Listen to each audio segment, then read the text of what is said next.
اعوذ باللہ من الشیطان الرجیم بسم اللہ الرحمن الرحیم قل ان كانت لكم الدار الآخرة عند الله خالصة من دون الناس فتمنوا الموت ان كنتم صادقین ولن يتمنوه ابدا بما قدمت ایدیہم واللہ علیم بالظالمین وَلَتَجِدَنَّهُمْ أَحْرَصَ النَّاسِ عَلَى حَيَاةٍ وَمِنَ الَّذِينَ أَشْرَكُوا يَوَدُّ أَحَدُهُمْ لَوْ يُعَمَّرُ أَلْفَ سَنَةٍ وَمَا هُوَ بِمُزَحْزِحِهِ مِنَ الْعَذَابِ أَن يُعَمَّرَ وَاللَّهُ بَصِيرٌ بِمَا يَعْمَلُونَ صدق اللہ۔ محترم سامعین، یہود کا قومی اور نسلی طور پر یہ زعم اور گمان تھا کہ ہم اللہ کے لاڈلے ہیں، اللہ کے محبوب ہیں، اور یہاں تک کہ یہ خیالات ان کے بڑھتے بڑھتے اس حد تک پہنچ گئے تھے، کہتے تھے کہ جنت میں ہم ہی جائیں گے، ہمارے علاوہ اور کوئی جنت میں جائے گا نہیں۔ تو یہاں اللہ رب العزت فرما رہے ہیں کہ جنت تک کا جو راستہ ہے نا، وہ موت کے پل سے ہو کر گزرتا ہے۔ مرنا پڑے گا جنت میں جانے کے لیے، جیتے جی تو جنت نہیں ملنی کسی کو۔ تو ہمارے اے پیغمبر ان سے کہیے، اگر آخرت کا گھر تمہارے لیے ہی خالص ہے دوسروں کو چھوڑ کر، تو پھر موت کی تمنا کرو، آرزو کرو، اگر تم اپنے اس دعوے میں سچے، تاکہ تم آخرت کی کامیابیاں اور جنت کی نعمتیں حاصل کر سکو۔ قل اے پیغمبر آپ فرما دیجیے، ان کانت لکم الدار الآخرہ، اگر تمہارے ہی لیے ہے آخرت کا گھر، خالصتاً من دون الناس، خالص اور لوگوں کو چھوڑ کر، فتمنوا الموت، تو پس موت کی تمنا کرو، آرزو کرو، ان کنتم صادقین، اگر تم سچے، اگر تم اپنے زعم میں، خیالت میں سچے ہو کہ آخرت میں تمہیں عزتیں ملیں گی، جنت ملے گی، لاڈلے ہو اللہ کے، تو اللہ رب العزت سے ملاقات موت کے توسط سے ہوتی ہے، آرزو کرو موت کی۔ اللہ رب العزت فرما رہے ہیں کہ ہرگز یہ موت کی تمنا نہیں کریں گے۔ وجہ اس کی کیا ہے؟ ان کی بدعملیاں، جو کچھ انہوں نے کام کیے ہوئے نا، ان کو بھی پتہ ہے کہ ان اعمال کی بدولت ہمیں جنت تو نہیں ملنی، سزا ملنی۔ اللہ رب العزت کی ملاقات کا شوق، روحانیت، آخرت کی تیاری تو ان کے اندر سے نکل چکی تھی۔ آخرت کا تو تذکرے نہ کرتے تھے، نہ ان کی کتابوں میں تھے، ختم کر دیے تھے انہوں نے آخرت کی۔ روحانیت کا کوئی شوق نہیں، اللہ رب العزت سے ملاقات کا کوئی جذبہ ہی نہیں تھا۔ تو ہمیں ہرگز، کیونکہ دنیا کی زندگی اتنی بدتر ہو چکی تھی، بدعمالیوں سے لتھڑی ہوئی تھی، کہ اب آخرت کا شوق ہی نہیں تھا، اور اگر خیال بھی آ جاتا تھا تو ساتھ ڈر بھی لگتا تھا کہ مار پڑے گی۔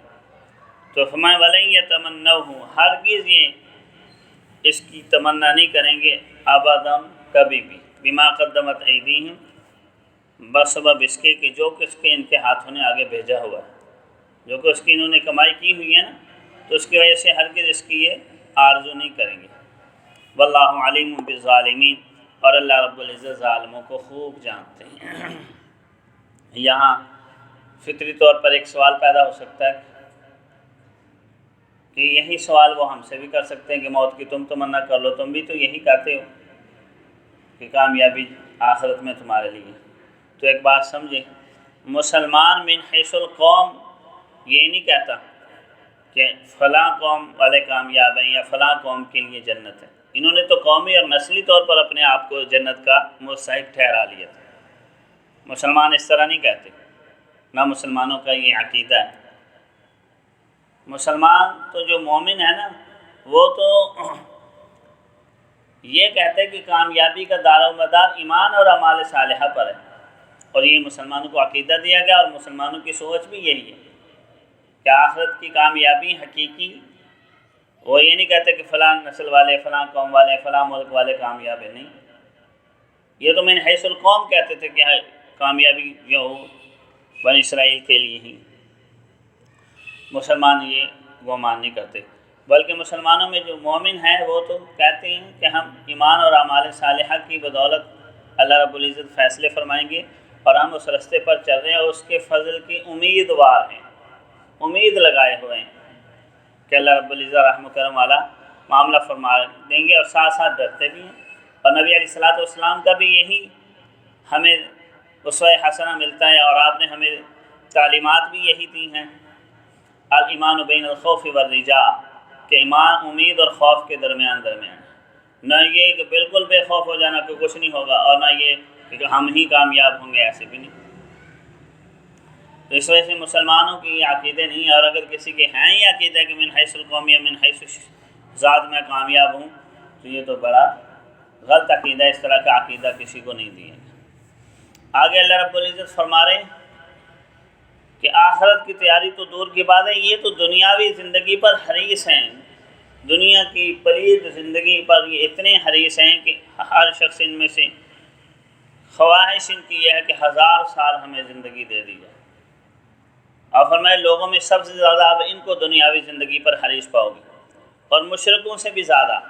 ان کو حریص پاؤ گے۔ فرمائے وَلَا تَجِدَنَّهُمْ أَحْرَصَ النَّاسِ عَلَىٰ حَيَاةٍ، آپ ان کو لوگوں میں سب سے زیادہ حریص پاؤ گے دنیاوی زندگی پر، حیات پر، موت نہ آ جائے، ڈرتے ہیں موت سے ہی۔ اور اس کی تازہ مثال اسرائیل میں دیکھ لیں آپ کیسے ڈرتے ہیں موت سے۔ وَمِنَ الَّذِينَ أَشْرَكُوا، اور مشرکوں سے بھی زیادہ یہ حریص ہیں۔ دیکھیں مشرک تو مشرک ہے نا، اس نے تو آخرت کا ان کے ہاں تصور ہی نہیں، نہ اس کو انہوں نے جنت کا تصور رکھا، نہ اس کی نعمتوں کا، تو وہ تو ان کے لیے تو سب کچھ دنیا ہی ہے۔ وہ اگر دنیا کی زندگی پر حریص ہے تو بات سمجھ میں آتی ہے، ان کو تو آخرت کا تصور ہے ان کے پاس، کہتے ہیں اور پھر یہ کہتے ہیں جنت بھی ہمارے ہی لیے، تو پھر کیسے یہ دنیاوی زندگی پر حرص کرتے ہیں؟ ان کو تو آخرت کی تیاری کرنی چاہیے لیکن نہیں کرتے۔ فَمَا يَوَدُّ أَحَدُهُمْ، ان میں سے کو ایک یہ آرزو کرتا ہے لو يعمر ألف سنہ، کہ اس کو 1000 سال کی زندگی دے دیجیے، عمر دے دیجیے، بھی 1000 سال کی بھی مل جائے، آخر ہے تو موت ہی نہ پھر۔ فرمایا وَمَا هُوَ بِمُزَحْزِحِهِ مِنَ الْعَذَابِ أَن يُعَمَّرَ،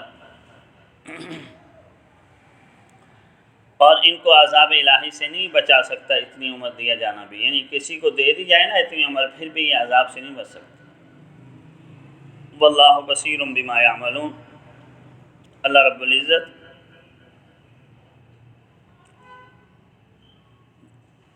خوب جانتے ہیں جو کچھ کہ یہ اعمال کر رہے ہیں، خوب واقف ہیں، بصیرت ہے اللہ رب العزت کی ذات ان کی بدعملیوں، اور اعمال کے اعتبار سے ہی، ایمان کے اعتبار سے ہی جزا و سزا کے فیصلے ہونے ہیں۔ اہل علم میں یہاں ایک بات یہ بھی رکھی ہے کہ اللہ رب العزت کی محبت اور آخرت کے شوق میں اگر کوئی موت کی آرزو کرتا ہے تو اس کی کچھ نہ کچھ گنجائش ہے، وگرنہ دنیاوی مصائب کے پیش نظر موت کی آرزو کرنا کہ میری تکلیفیں دنیا کی کم ہو جائیں، یہ صحیح نہیں۔ اللہ رب العزت سے ملاقات کا شوق ہونا چاہیے۔ ویسے طبعی طور پر انسان کو موت سے نفرت ہے، لیکن ایسی نفرت کہ صرف دنیاوی زندگی پر حرص ہی ہو، یہ نہیں مناسب۔ اب عصر حاضر میں یورپ حریص ہے دنیا کی زندگی پر، اور یورپ کے اندر جتنے بھی نئے نئے تجربات ہو رہے ہیں نا، لمبی عمر کے دوائیاں ایجاد ہو رہی ہیں، سائنٹیفک ایجادات ہو رہی ہیں، اس میں بھی پیش یہود ہی ہیں۔ ان کی کوشش یہی ہے کہ بس دنیا کی زندگی، یہاں تک کہ وینٹیلیٹر کے اوپر آدمی پڑا ہے نا، پھر بھی مصنوعی طور پر اس کو کوئی سانس دینے کی کوشش کرتے ہیں کہ چلو چند گھنٹے اور زندہ رہ لے، مصنوعی طور پر اس کو سانس دے دی،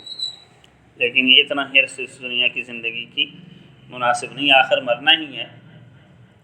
اصل یہ ہے کہ آخرت کی تیاری کی جائے، اور یہ جو ان سے کہا گیا نا کہ اگر واقعی تم آخرت کی زندگی کے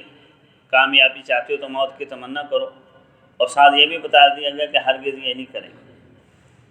تو اس میں اہل علم نے ایک بات یہ بھی لکھی ہے کہ اس وقت ایک خاص گروہ ہوگا، خصوصاً جو حضور کے زمانے میں یہود تھے، ان کو تو خاص طور پر یہ مخاطب کیا گیا،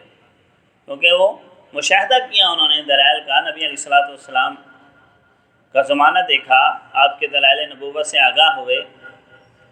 اور پھر ان کو خاص طور پر یہ چیلنج دیا گیا کہ اگر واقعی تم اس طرح چاہتے ہو کہ آخرت تمہارے لیے تو پھر مرنے کی تمنا کر لو. یہ نہیں کہ ہمیشہ ہمیشہ سارے یہودیوں کو اس طرح کا یہ چیلنج ہے. تو یہ ان میں کوئی ٹھیک بھی ہوں گے، لیکن بہرحال